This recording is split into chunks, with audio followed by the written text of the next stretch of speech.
Shalom Bapak Ibu Saudara. Sebelum kita bersama-sama akan mengawali hari kita mau satukan hati kita, satukan pikiran kita di dalam doa. Mari kita berdoa. Bersyukur Tuhan untuk setiap berkat Tuhan, penyertaan Tuhan yang senantiasa Engkau alirkan dalam kehidupan kami. Hari ini juga Tuhan, Engkau memperbolehkan kami untuk dapat bangun kembali dalam keadaan yang baik, sehat dan penuh dengan sukacita.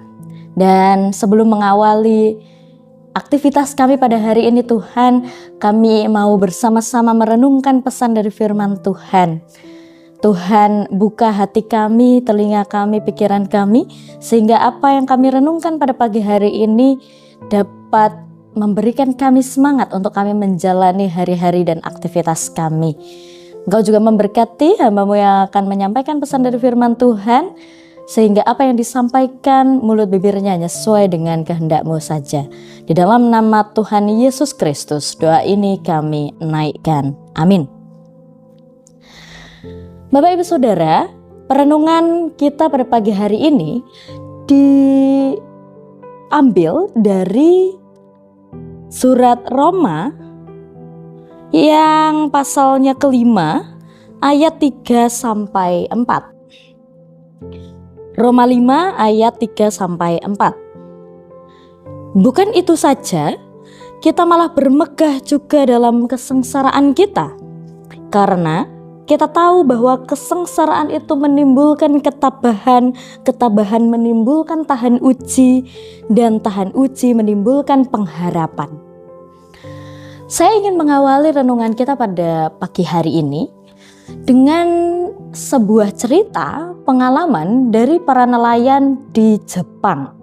Seperti yang kita tahu, di Indonesia juga dianjurkan karena Indonesia adalah negara kelautan dengan banyak sumber daya di dalamnya, termasuk juga sumber protein kaya di dalam lautan Indonesia.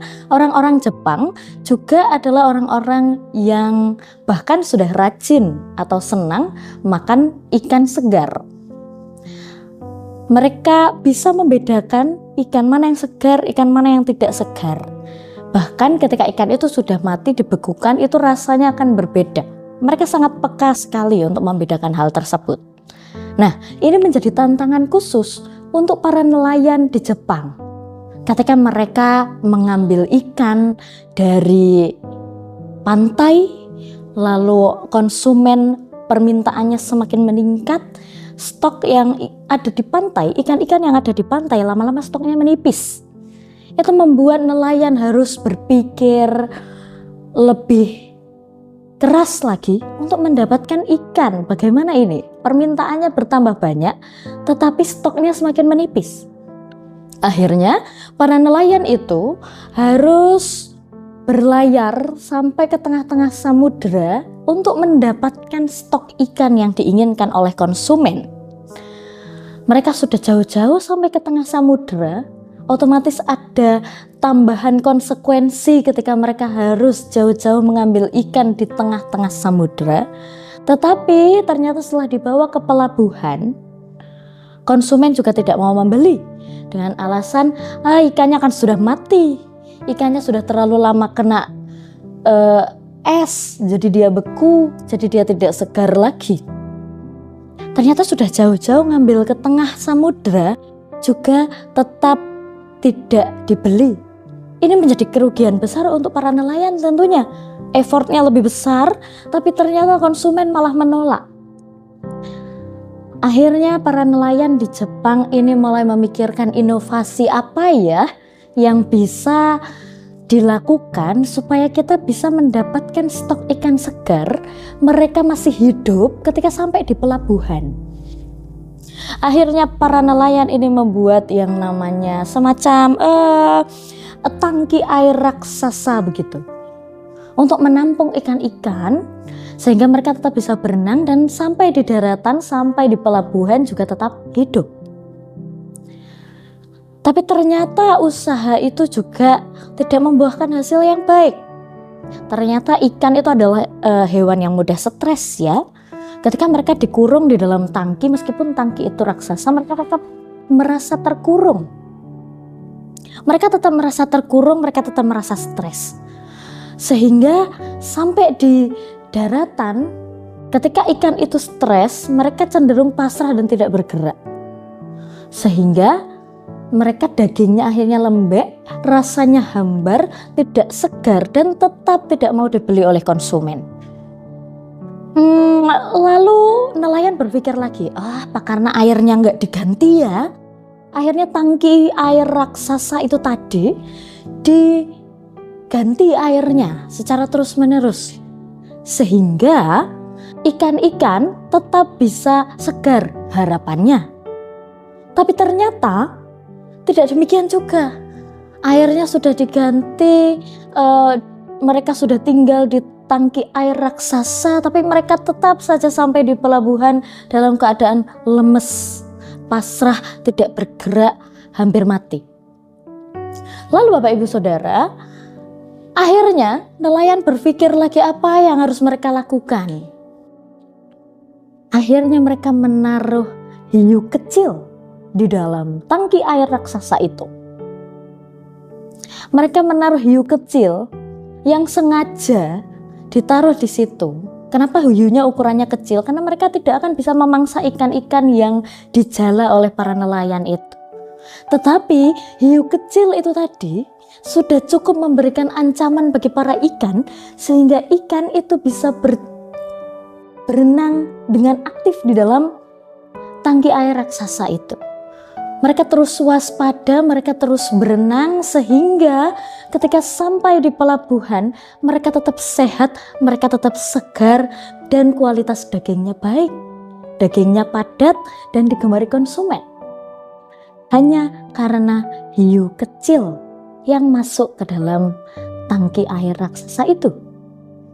Nah Bapak Ibu Saudara, seringkali di dalam kehidupan kita juga ada hiu-hiu kecil yang ditaruh Tuhan di dalam kehidupan kita. Supaya apa? Supaya kita terus bergerak, supaya kita terus aktif, supaya kita terus segar seperti ikan-ikan yang ditangkap oleh nelayan di Jepang itu tadi. Tuhan memberikan kita berbagai macam permasalahan di dalam kehidupan kita, tapi tenang saja, seperti hiu kecil yang tadi ada di dalam tangki air raksasa. Dia tidak bisa memangsa ikan-ikan yang ada di sana, dia tidak bisa menelan ikan-ikan yang ada di sana, dia tidak bisa menghancurkan ikan-ikan yang ada di sana. Sama dengan permasalahan-permasalahan yang ada di dalam hidup kita Bapak Ibu Saudara. Permasalahan-permasalahan itu bukanlah permasalahan-permasalahan yang akan menelan kita, yang akan menerkam kita, yang akan menghancurkan kita. Tapi masalah-masalah itu adalah hal yang membuat kita terus bergerak, terus berenang, sehingga kita punya kualitas iman yang bagus, sehingga iman kita disegarkan terus, seperti tadi yang dikatakan di dalam Roma 5 ayat 3-4. Kita malahan harus bermegah juga di dalam kesengsaraan kita, karena kesengsaraan itu menimbulkan ketabahan, ketabahan menimbulkan tahan uji, dan tahan uji menimbulkan pengharapan. Ikan-ikan di dalam tangki air raksasa itu tadi, mereka punya pengharapan untuk terus bisa hidup, meskipun mereka dikejar oleh hiu di belakangnya. Sehingga karena mereka punya harapan untuk terus hidup, mereka terus berenang, muter di dalam tangki air raksasa itu. Demikian juga kita di dalam kehidupan kita. Kita didorong Tuhan untuk terus bergerak, untuk terus punya pengharapan. Bahwa Tuhan menyediakan hiu-hiu kecil di dalam kehidupan kita. Itu justru membuat kita tahan uji. Justru membuat kita punya mental yang kuat, punya iman yang kuat. Jadi Bapak Ibu Saudara, kalau saat ini Bapak Ibu Saudara merasakan ada hiu kecil di belakang Bapak Ibu Saudara, ada permasalahan-permasalahan yang Bapak Ibu Saudara harus hadapi, mari yakin dan percaya bahwa Tuhan menaruh itu untuk memberikan kekuatan pada iman kita, untuk membuat kita terus aktif, terus segar, sehingga kita punya kualitas iman yang bagus. Tuhan membentuk kita jadi pribadi yang lebih baik dan lebih baik lagi melalui hiu-hiu kecil yang Dia taruh di dalam kehidupan kita. Jadi Bapak Ibu Saudara, jangan mudah berkecil hati, jangan mudah bersedih untuk setiap permasalahan yang terjadi di hidup kita. Ada rasa syukur yang kita sematkan di sana, di dalam permasalahan-permasalahan yang terjadi di dalam kehidupan kita, bahwa Tuhan pegang tangan kita kok, Tuhan pegang kendali kok. Tuhan yang bisa menaruh hiu kecil itu di dalam kehidupan kita, Tuhan juga yang bisa mengambil hiu kecil itu di dalam kehidupan kita. Jadi yakin dan percaya Tuhan memelihara kita, terus hidup, dan rencana Tuhan selalu baik adanya untuk kita. Selamat berproses, selamat mengawali hari, dan Tuhan Yesus memberkati. Amin. Mari bersama-sama kita masuk di dalam saat teduh dan kita masuk di dalam doa.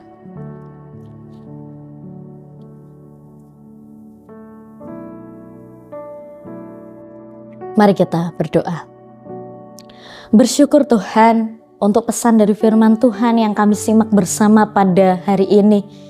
Engkau mengingatkan kami, Engkau mendorong kami untuk terus bergerak, sehingga kami punya iman dan mental yang kuat, menjadi pribadi yang lebih baik dan lebih baik lagi dari hari ke hari.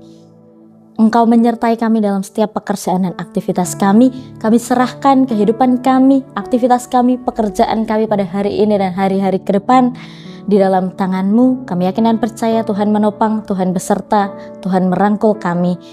Dan di dalam nama-Mu Tuhan Yesus Kristus, doa ini kami naikkan. Amin. Selamat mengawali aktivitas Bapak Ibu Saudara.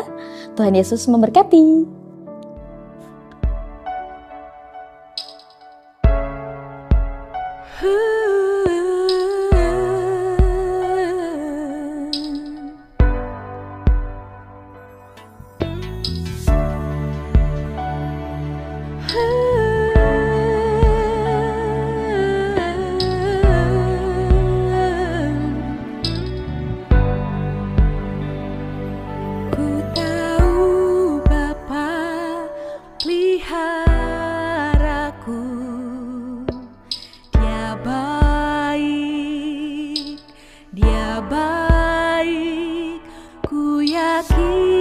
Selalu sertaku, Dia baik bagiku.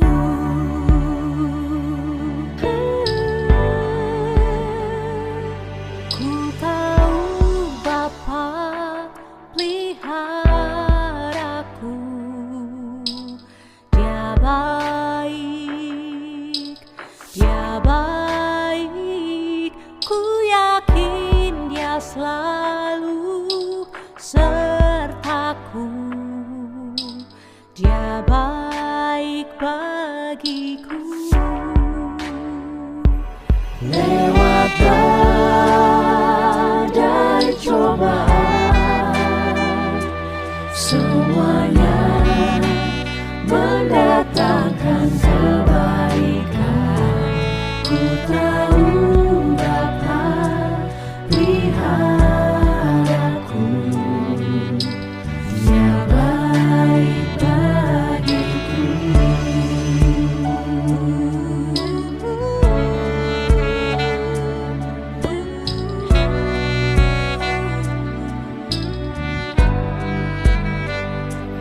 ku tahu Bapa peliharaku,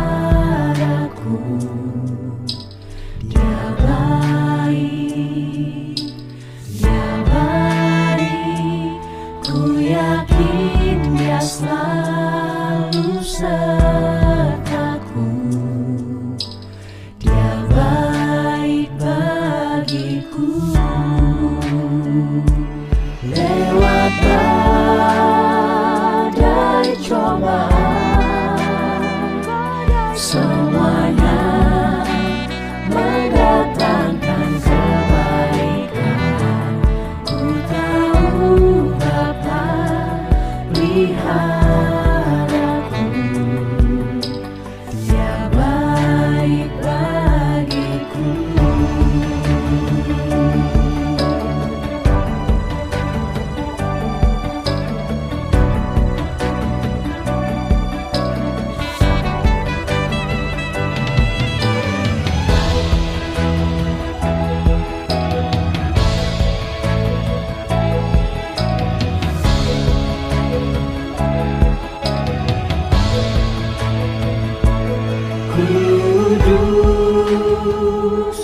kudus, Engkau Allah Maha Kuasa, layak dipuji,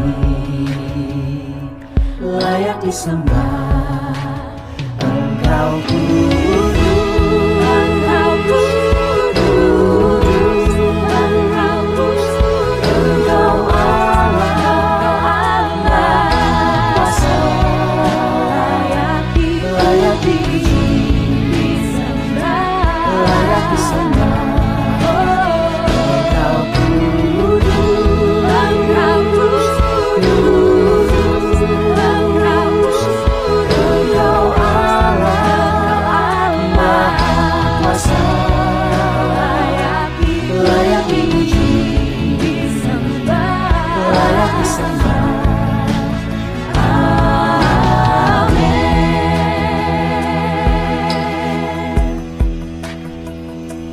Ku yakin Dia selalu sertaku, Dia baik bagiku.